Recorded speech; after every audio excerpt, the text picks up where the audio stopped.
Bismillahirrahmanirrahim. Assalamualaikum warahmatullahi wabarakatuh.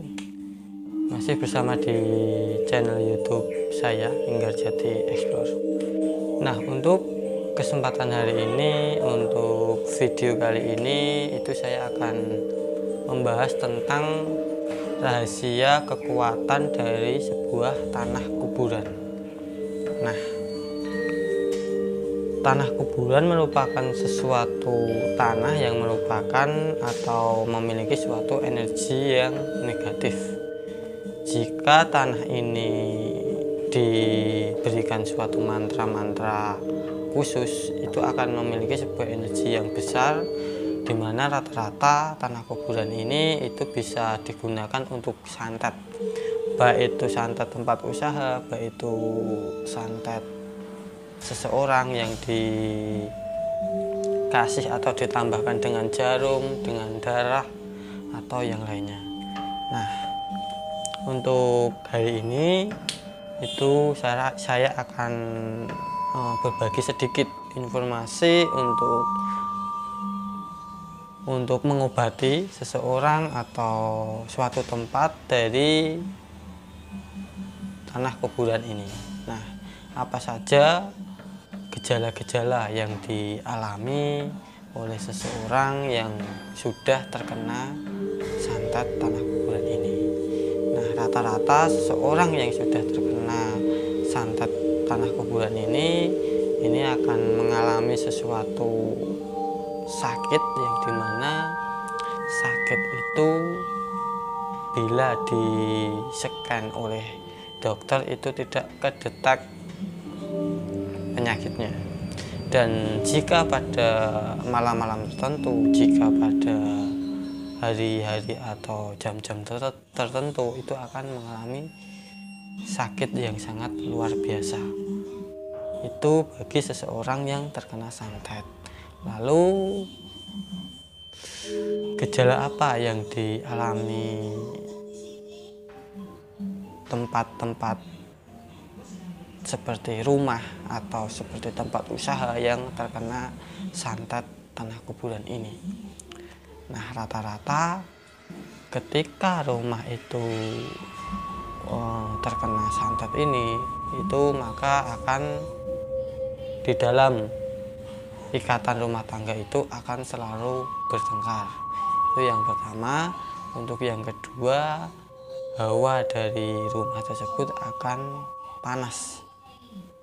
Dan yang ketiga, bisa seseorang itu akan menderita suatu penyakit. Nah, itu dari rumah. Lalu yang ketiga itu dari tempat usaha. Nah, tempat usaha yang sudah terkena santet tanah kuburan ini itu akan mengalami suatu kesepian yang menurun secara drastis ya. Jadi kalau kemarin itu laku banyak dan sekarang tiba-tiba tidak ada pembeli satupun, dan itu di luar logika. Nah, untuk yang kedua, untuk ciri-ciri yang tempat usaha yang terkena santet tanah kuburan itu makanan itu akan cepat basi. Yang ketiga itu di dalam tempat usaha tersebut itu akan tidak terlihat oleh seseorang pembeli. Untuk yang keempat, santet tanah kuburan bagi tempat usaha yaitu yang terakhir akan menimbulkan suatu sakit bagi pemilik tempat usaha tersebut. Itu dari sedikit informasi yang bisa saya berikan kepada Anda semua tentang arti tanah kuburan dan ciri-ciri yang terkena tanah kuburan. Dan ini saya akan membawa suatu tanah kuburan yang sudah saya siapkan, yaitu di bawah ini. Jadi saya sudah sedikit mengambil sebuah tanah kuburan yang berada di makam ya, dan ini dari tanah kuburan tersebut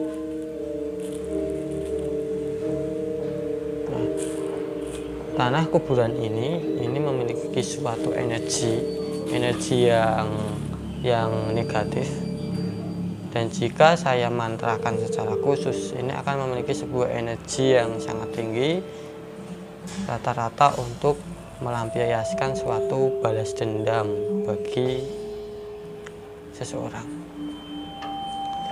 Nah, lalu bagaimana caranya agar tanah kuburan ini ketika sudah terkena kepada target itu, bagaimana untuk cara menyembuhkannya? Yang pertama itu cara menyembuhkan untuk menetralkan energi negatif dari tanah kuburan ini bisa menggunakan air yang dinamakan dengan air kelapa. Air kelapa Anda bacakan suatu surah-surah dari Quran, surah-surah pendek, itu Anda lakukan setelah usai sholat wajib atau sholat tahajud selama 7 hari, dan kemudian tanamlah kembali air kelapa tersebut atau kelapa tersebut di dalam rumah Anda. Insya Allah suatu hal dari energi negatif yang berada di tanah ini bisa tersingkir dengan sendirinya. Itu cara yang pertama. Untuk cara yang kedua, Anda bisa menggunakan dengan garam. Jadi sebuah tanah energi negatif jika diberikan suatu garam yang bermuatan energi negatif pula, itu akan menyingkirkan sebuah energi gaib yang negatif pula. Nah, dan tentunya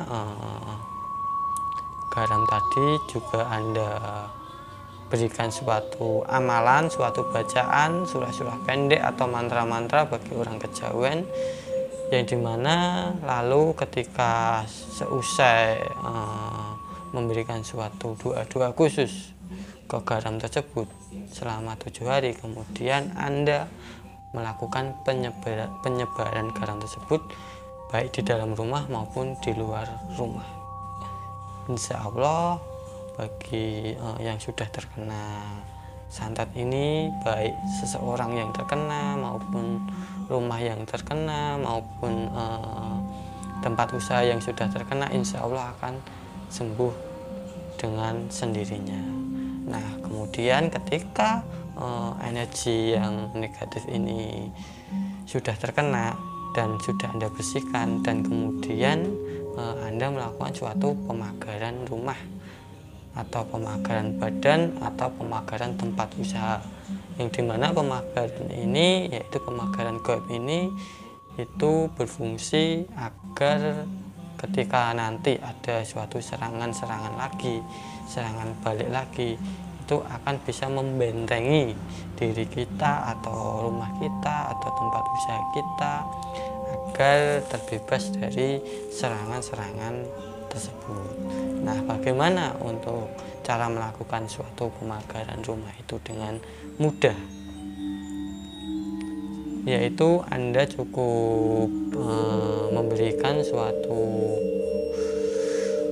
doa-doa atau amalan atau bacaan kepada suatu benda, baik itu batu akik, baik itu yang lainnya, yang kemudian Anda berikan doa, berikan amalan yang selama baik itu 7 hari atau 40 hari selalu Anda wiridkan setiap seusai sholat atau sholat tahajud ya.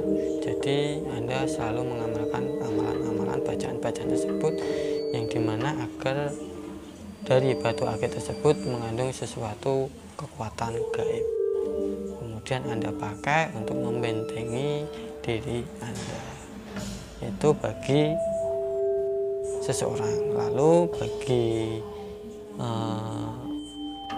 rumah atau bagi tempat usaha, itu bisa menanami dengan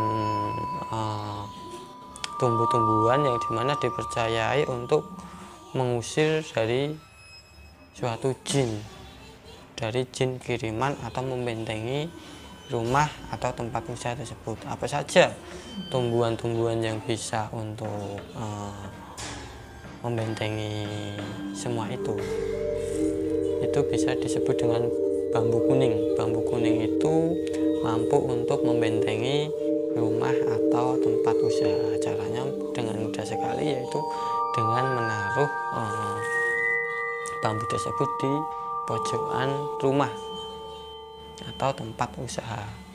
Insya Allah suatu energi-energi gaib yang akan menyerang rumah kita atau tempat usaha kita itu akan membalik dengan sendirinya itu. Jadi bagi kalian yang sudah terkena ini, semoga bisa sembuh dengan cara ini yang bisa Anda lakukan sendiri, atau bisa meminta bantuan seorang ahli spiritual atau seorang ahli supranatural. Oke, cukup sekian dari video kali ini. Bila ada salah kata dalam pembuatan video ini, saya mohon maaf. Saya dari channel ini, Linggarjati Explore. Cukup sekian. Bila ada kesalahan atau suatu kata-kata yang kurang berkenan di hati Anda semua, saya memohon maaf yang sebesar-besarnya.